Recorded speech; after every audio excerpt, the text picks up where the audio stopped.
Showtime.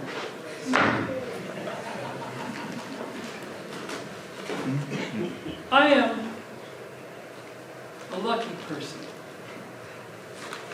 I have had the chance to be in a place to contribute things that other people cared about. Some of us work very hard and no one notices, and other of us don't work very hard, but we're in a place where we're noticed anyway. Witness all the celebrities in the world, some of whom didn't earn it. And anyway, so what I have here is a set of stories. I drafted it for my son in Minneapolis last May. And I offered these to the organizers, and they said, oh yes, we'd like to hear this. Okay, so these are stories mostly about the development of the 2600. I had the privilege of contributing to 3 machines. The Atari VCS, or 2600 game console, which sold 30 million units. The Atari PCS, personal computer system, which shipped in 1979, maybe 6 million units. First machine with a serial bus. And the Amiga, which shipped in 1985. All of these are being exhibited in over in room E, in the retro computer section. So we're over there. Now, I have my business card from way back when. No one threw it away.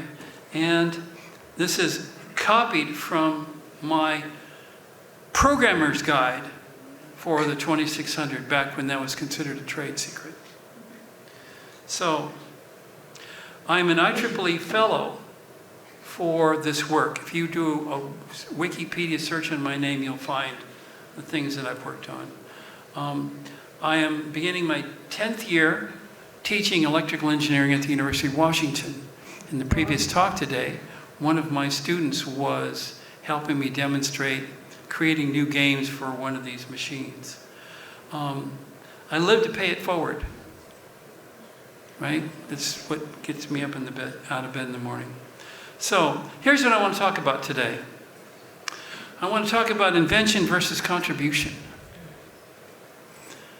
I want to talk about how I got the Atari job, which was basically the luckiest day of my life that didn't involve the births of my children. Those were the luckiest 3 days. I want to talk about the technical contributions that I made. I was not the main inventor, if you will, but I certainly did a pretty thorough job of finishing it. I want to talk about games written in what I consider to be the best original games for that platform. I'll talk about an epiphany that I had early at the late parts of the development process. I want to talk about bringing it home for Christmas on Black Friday in 1977. I want to talk about the lessons we think we learned from this process. Take Q&A until we run out of time. And most of the games that I mentioned in the last slide, I actually have to demonstrate over in the retro computing area. So if you're dying of curiosity, we'll try to explain it there. Anyway, any questions? Is there anything that you'd like to see a lot of emphasis on? Is there anything that you'd like to add to this in advance? Hearing none. Okay, invention versus contribution. There are websites that are, as you are well aware, inaccurate.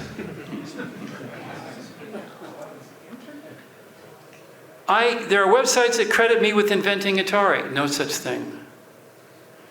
There are websites that credit me with inventing USB. Not true. I had a chance to contribute to both of them in different ways. So I got to work on large-scale integrated circuit chips for 2 machines, the Atari game console and the Atari 8-bit computer.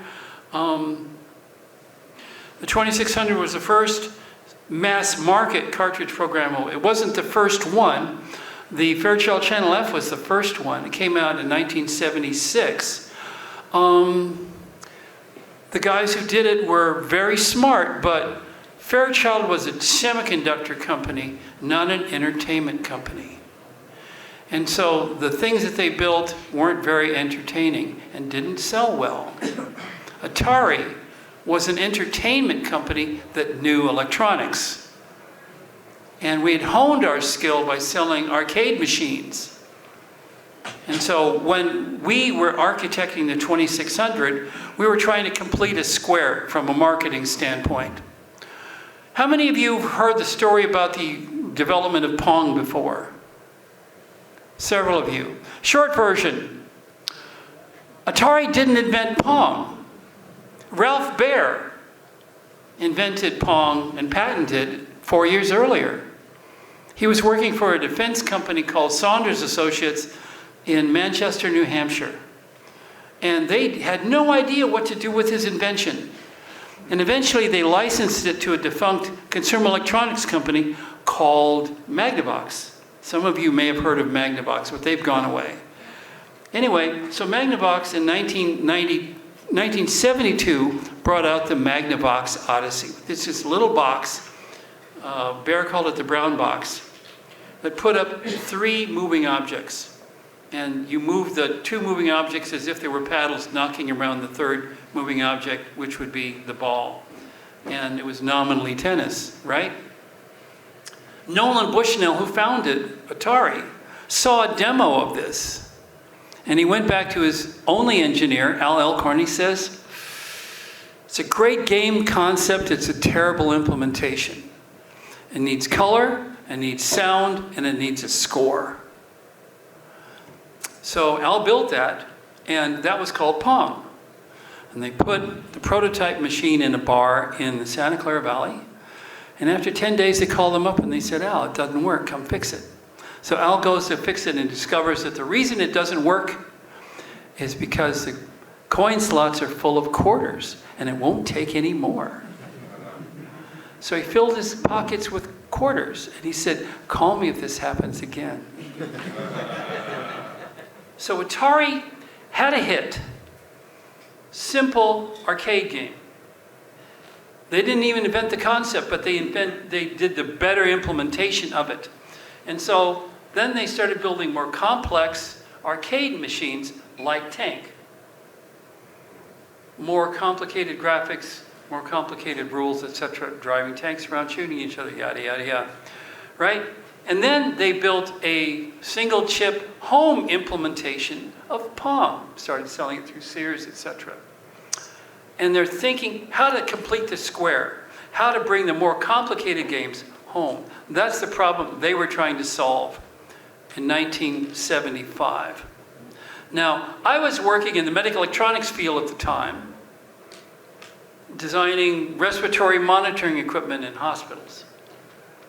And NIH laid me off because the contract, we weren't saving anybody's lives, so they said, forget this. And I needed another job. And I took the Atari job because I wanted to learn better electronics. I was going to apprentice myself to Jay Miner, the guy whose signature is on the first one. And so Ron Milner and Steve Mayer had designed, and physically built, but not yet debugged, a prototype of what would eventually become the 2600. And I was hired, starting the first Monday after Christmas in 1975, to get it to work. To all of you engineering students out there, your first job might be figuring out somebody else's problems. Get used to it. Eventually you'll solve your own. And then eventually you'll be able to delegate it to somebody else. But get used to the fact that you're going to start off there. So, I'm jumping ahead of myself. We sold a lot of these 2600s, and we sold a lot. There were 7 million Apple IIs sold. There were 6 million Atari PCSs sold.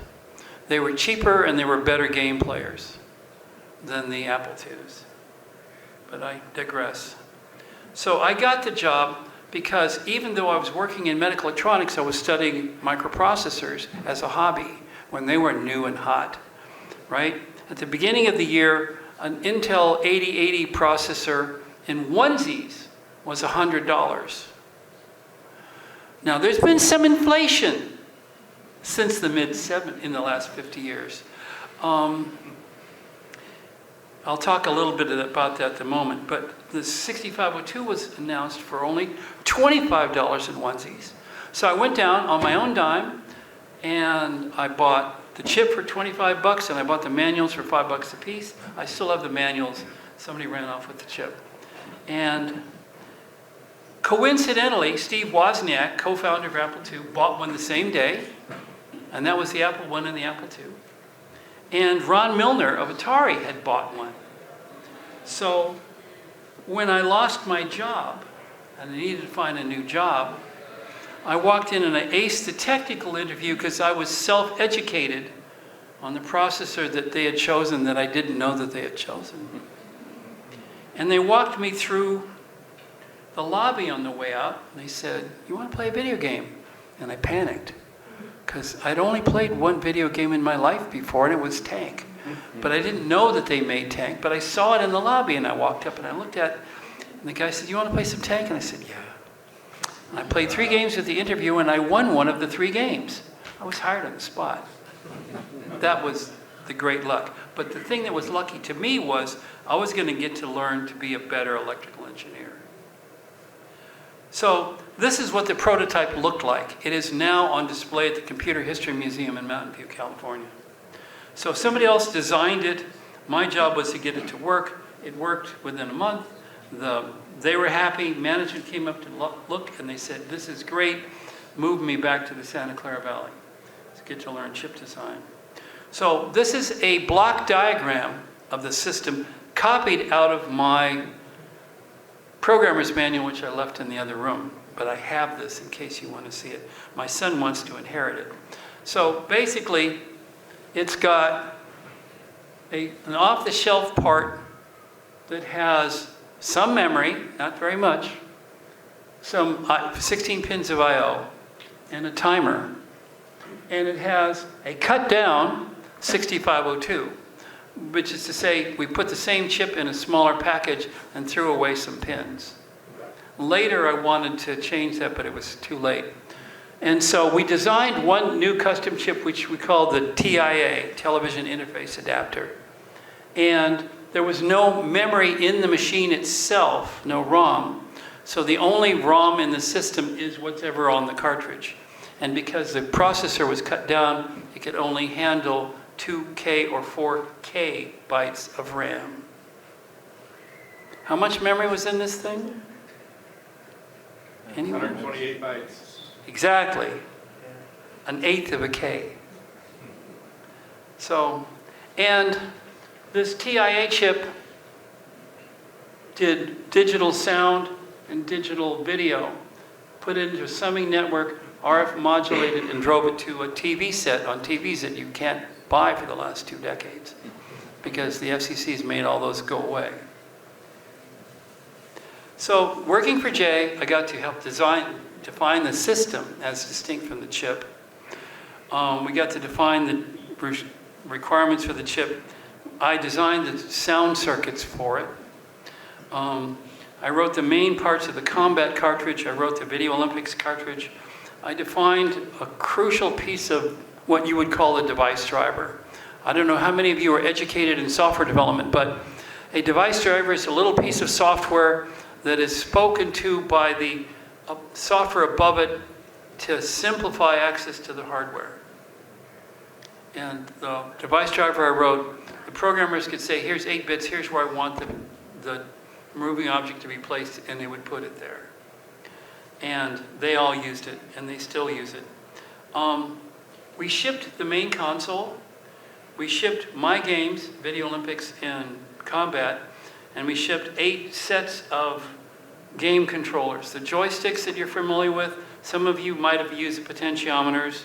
We did some rotary gray-coded stuff, which we can demonstrate in E, and we did some keyboard controllers, which most people don't use, because these things don't display text to speak of. So my contributions included the sound circuits, and included the collision detection. In the original design, there was no collision detection, which means it would have to be done in software, and that was really going to slow the games down a lot. And so that was considered, that was so important that we spent the silicon to put it in. Now, the television interface adapter is a horizontally oriented, not a screen map or a character map. So it only has 40 bits of register to cover the background, and those are either replicated or reversed. And that's all it has, because that's all would fit on a 1/4-inch chip in 1977. We didn't have enough room, of course, in a memory to put a pixel's worth of image. We can only have a bit that it's on or off. So the hardware generates single bit streams. And so there's some arbitration logic that decides what's the foreground and what's the background in the bit stream. And that arbitration logic then just chooses a palette register. And there's only 4 palette registers. One for the background, one for the play field, one for one of the players and its corresponding missile, one for the other player and its corresponding missile. And the playfield color is also the color of the ball, the 5th moving object. That's all. And when you choose one, you choose the luminance, 3 bits, choose 8 luminances, and 4 bits choose your rotation on the color wheel to determine what color you're going to see. And that's all. So let me talk a little bit about how that system worked. I don't know how many of you were programmers, have any concepts of the timing of old CRT, cathode ray tube, following the beam down a screen. But we use the 3.579 megahertz color clock, and we divide it by 228 horizontal, and then 262 lines vertical, and that combination is almost exactly 60 hertz. So it doesn't visibly beat with the power lines. And during that time, most of the time, the beam is scanning and displaying, and then it jumps back, scanning and displays, and jump back. And what you see here is the vertical in display. There's time when it's off and time when it's going on. And what the program will do as it's displaying things is during the display, it's figuring out what the next bits that it's going to display are, queuing them up. It strobes a register that halts it until the next horizontal blank, and then it writes the hardware again, and then figures out what the next bits are. Zip, zip, zip, zip, zip. Which is why this book is called Racing the Beam, because the programmers have to pay a tremendous amount of attention to where they are with respect to the beam. And then as the screen moves back up again to start, the processor has a little bit of time to think, okay, what just touched what collisions? Where is everything? What is the score? What changes do you want to make to what the human sees before you start animating again? So it doesn't have very much time to think. And one of the exceptions to that, we have over in the chess game. And the chess game takes so much time to think about what to display that it basically has 2 phases. One where it displays the chessboard, whatever it is, and your cursor. And then you make your move, and then it blanks everything because it doesn't have time to display anything. And all it does is to go off into the weeds figuring out what its next move is until it comes back and stops displaying and shows you what its move is. That's because that's all you can do with that system. Anyway, so this is how the game is structured. So One of the things that we did inadvertently is we were trying to make the system simple. The suggested retail price was going to be $200 based on a bill of materials of about $65. There's been a lot of inflation. At that time in history, you could buy a car for $2,500. You could buy a house for $25,000. You all know how expensive houses are now, right? It's changed. So our marketing people expected only a 3-year life before it would become obsolete and need to be replaced by something else. And my epiphany was, if you go back, I said I wanted to make the cartridge slot 30 pins rather than 24 pins, so I could bring more address and control lines out. And I wanted to spend 50 cents more on the processor to bring those things out. So we could architect a system that had a roadmap after it, where we could build new machines that were compatible with the existing libraries of game software that people were going to buy. They hadn't bought them yet. But I thought, they're going to have a library full of stuff. What are they going to do when we change the design on them? Are they going to stick with Atari, or are they going to jump to something else? We could lose them. I was starting to think like a marketing person. And so I said that to them, and they said, we're too far along. We've already ordered the circuit boards, we've already ordered the casings, we've already ordered the processors, we've already designed the circuit boards, we've already gone through FCC Part 68, Part 15 testing, and we would have to revise all kinds of things. This was in winter of '77. We were planning to ship 250,000 in 1977, and it was too late. We couldn't steer it any longer. And it's too bad, because Atari struggled a great deal in the years after that. The first machine that we replaced it with was not compatible, was much more powerful, but it means that people's cartridges were no longer useful on the new machine. If you'd like to see this, I invite you to come over to our display in, I guess it's room E or hall E, because I can show you the same game on the 2600 and on the new machine. And the graphics are much better. You can tell there was a reason why we asked people to change, but it still cost them money, and none of us are made out of it. So Black Friday, the day after Thanksgiving. So I go to a Sears store to see the reception, and there was a table, there was a Sears 27-inch TV nailed to the down. There was a machine nailed down. There were cartridges nailed down. Everything could not walk away. And there were crowds of children teaching each other to play this game. It was simple enough that you could learn it by watching somebody else. Modern games are much more complicated than that.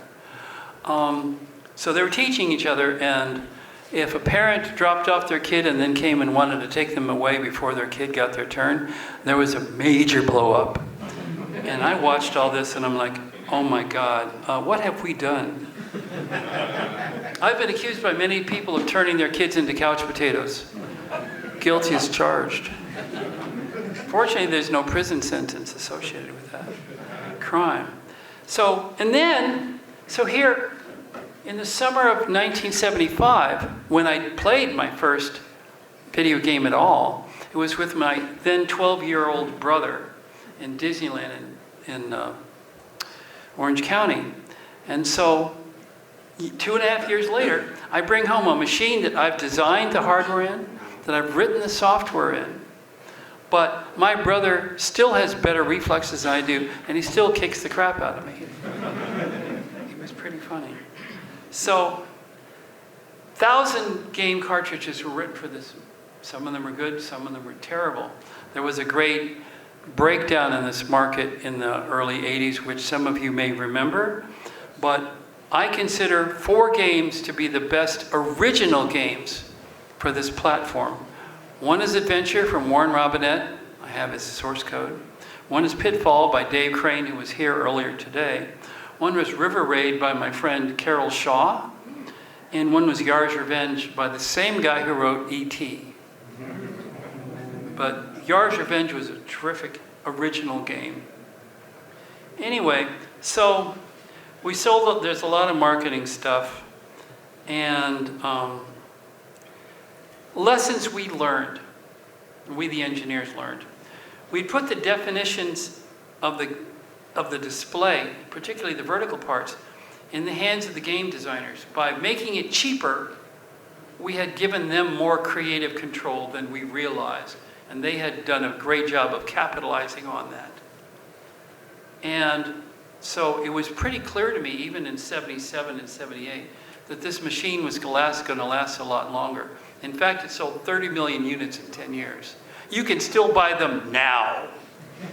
If you go to the Atari store where they're developing new cartridges for it now, they sell the Atari 2600 Plus that runs off of USB-C power and generates HDMI output. And they're still promoting new retro game development for it. We had created our second system, which we were going to work on, couldn't simply be a bitmap and a processor. We had to include ways for the programmers to be clever in the ways that we had done in the first system. So the second system had a display list processor running in parallel with the main processor that could reformat the screen line by line all the way down. We had created a platform for the art of others. So video games are basically interactive cartoons. And so we thought the next machine had to be even better as an artist platform than the 2600 was. And we thought we had to move fast because we thought our competitors were going to eat our lunch. Better for us to eat our lunch rather than somebody else. In fact, there was a tremendous amount of competition in that space. So there's still ongoing game development. Not only is Atari Age still promoting stuff. So Ed Fries, who wrote the original version of Halo 25 years ago for the Xbox, he ported it to the 2600. And it has much inferior graphics, but it's playable. You actually get emotionally involved in your avatar. Or avatars, plural. And there's this guy here, Steve Hugg, who has developed a website where you can write games for that platform online. Play them anywhere. So there's a big Atari Age booth. You can go visit them. So where to learn more? I recommend this book, Racing the Beam. It's by 2 historians working for the MIT Press. I'm working on its sequel. I'm not doing very well, but I'm making some progress. I talked about that at noon today. Adventure is this book, a buddy of mine, Jamie Landino. It's got more, this is more about development, and this is more about what happened in the market. There's a fantastic book which I didn't drag along called Atari Incorporated Business is Fun by Goldberg and Kurt Vendel. They wrote, really fat, it is, in my opinion, the definitive social history of Atari from 72 to 84. If you want to know what it's like to work there, read that book, because I can verify some of it. There's an article on it from the IEEE Spectrum. I'm a longtime member of the IEEE Spectrum. A design case history that really dove into the, you made it flexible and to be cheap, and that means that people can do all kinds of things that they weren't expected to be able to do. I wrote an article on this called Champions in Their Mist. There is somebody assembled something called The Art of the Video Game. And this was in the Smithsonian Portrait Gallery in 2012. And they made a book out of it, which I'd recommend if you can get your hands on it. And it covers 20 platforms. And the 2600 is the first of the platforms. And I knew about this because a buddy of mine from the USB standards world was visiting DC. And he saw my name on a cartridge and he says, "That's an unusual name. Is that you?" "Yes, really? Where's this?" So I saved up all my hotel points and frequent flyer miles. And I flew out to DC in the fall of 2012. And I was flabbergasted. And I thought, oh my God, how much money is it going to cost me to fly my family out here? And then I discovered that it was going to be a traveling show. And the second stop was going to be in the Seattle area at Experience Music Project, which is now called Mopop. Bracketing when my oldest son was getting married, which means systematically all these relatives of mine are going to fly into town and I can take him there for the traveling show. I saved a tremendous amount of money. So, yeah, here's where you can find me. I've got some email addresses. I got some award 6 years ago for being a game designer. And at this point, I want to take questions. Yes, sir. You had mentioned that you were one of the major contributors to writing Combat. Had you had software development before that? Was this one to be a first? I had learned to program before. I had learned to program 4004s, which are mouse brains. They're 4 bits times 55 kilohertz.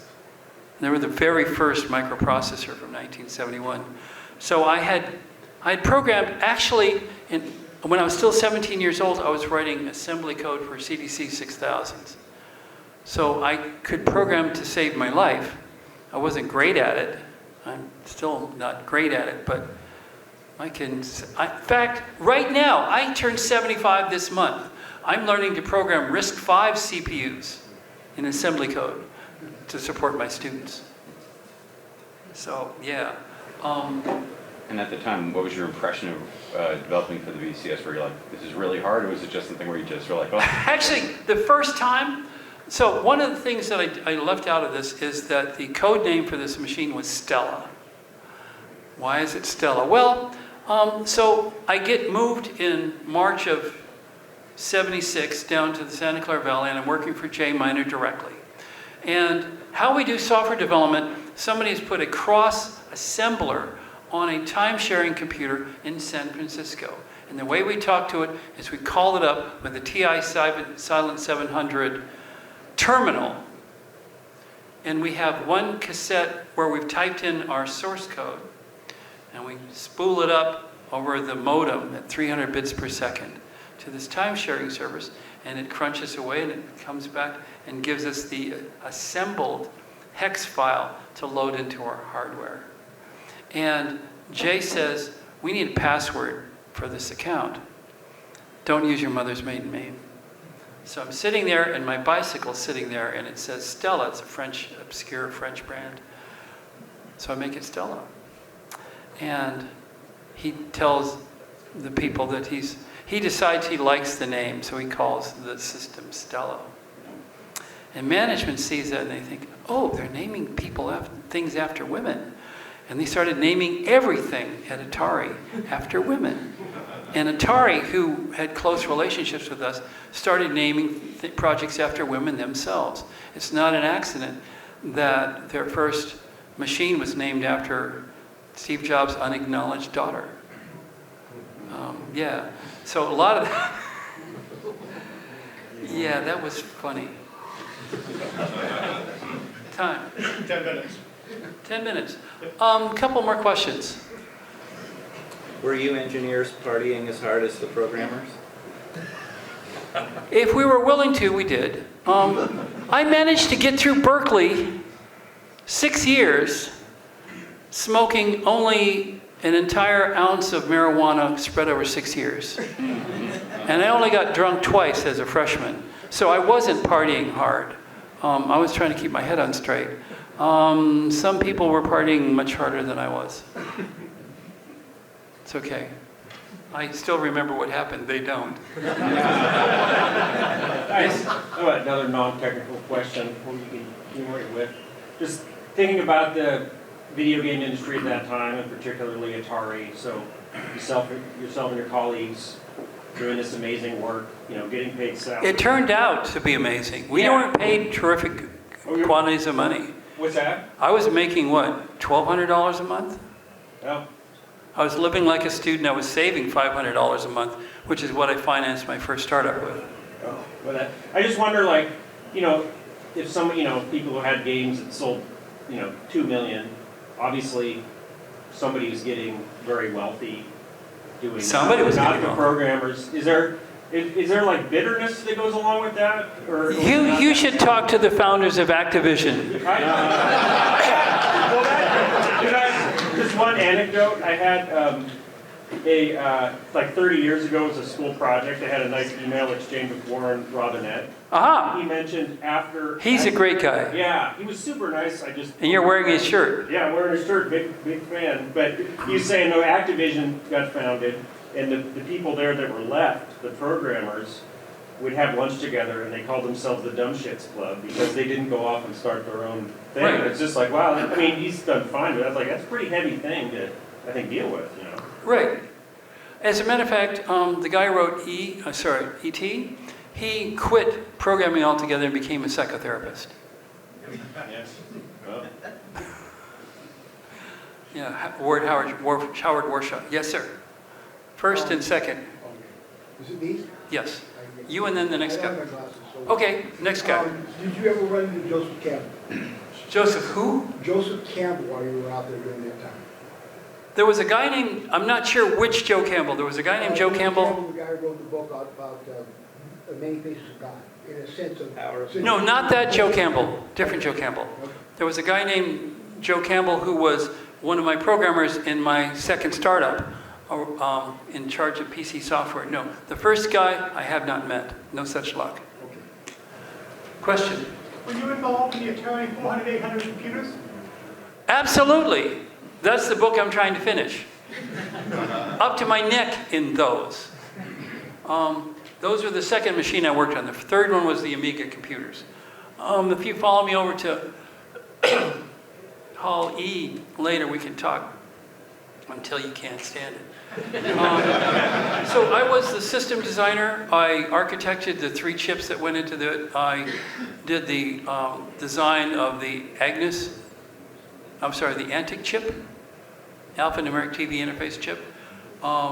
Yeah, and I stayed at Atari long enough to write the quality control code that they used in production. In other words, if it ran my code, they'd put it in the box and ship it, and if it didn't, they'd rework it until it did. They later made that into a cartridge. Does that answer your question? Thank you. Up to my neck. Yes, sir. Could you spend a bit more time demystifying the hardware collision detection system for the non-engineers in the audience? It's very simple. Imagine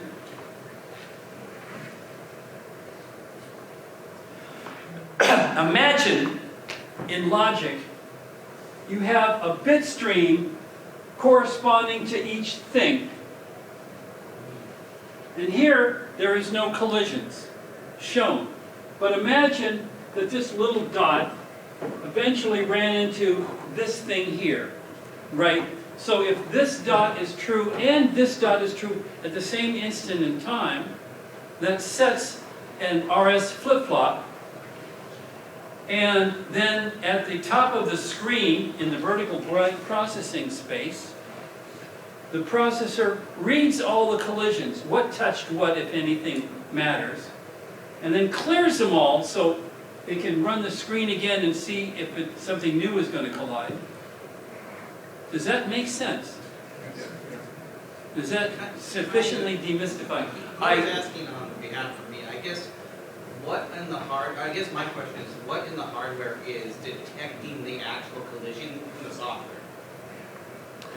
Well, the software has to read it after it happens. So here, collision detection latches. So if you see in this, right, so here is player 0 and missile 1, right? So there must be some place where they both line up. And if that's, both things are true at the same time, that sets a collision latch. And then after the software has read everything to determine that it's caught what happened, it clears them all so it can run it again. It's as if the software is running a frame-by-frame experiment. Move everything, what's touching what? Move everything, what's touching what? Does that help you? Yes. Any other questions, ladies and gentlemen? Because I'm guessing that, well, what have I got? Oh, no. 2 minutes. 2 minutes? Okay. 2 minutes. Any other questions? Russ, okay? When do you expect the book to be published? When do you expect? I gave them my first draft in 2014. Since then, I lost my professional job. I was working. I was making $250,000 a year. My wife didn't have cancer yet. And in the meantime, I got laid off and she got cancer. So I spent a lot of the next decade in cancer care and teaching. I lost her 3 years ago. I'm slowly trying to get back up to speed. As I explained at the noon talk, to finish the book on the second system, I've had students prototyping different sets of hardware to fill in the center part of the book. When they're done, I then need to produce a new draft. I hope I finish all of that before I croak. I am 75. If I lived in the Serengeti, the lions would get me first, because I'm kind of slow. But anyway, I still remember stuff, and I'm still trying to get that out of my head onto paper where other people can have it while I'm still around to tell them. Make sense? Yep. I think I have exhausted your credit. I think I'm out of time. Thank you, ladies and gentlemen. I'm going to go back to... Thank you for watching. Please like and subscribe, and here are a few more videos for you to check out.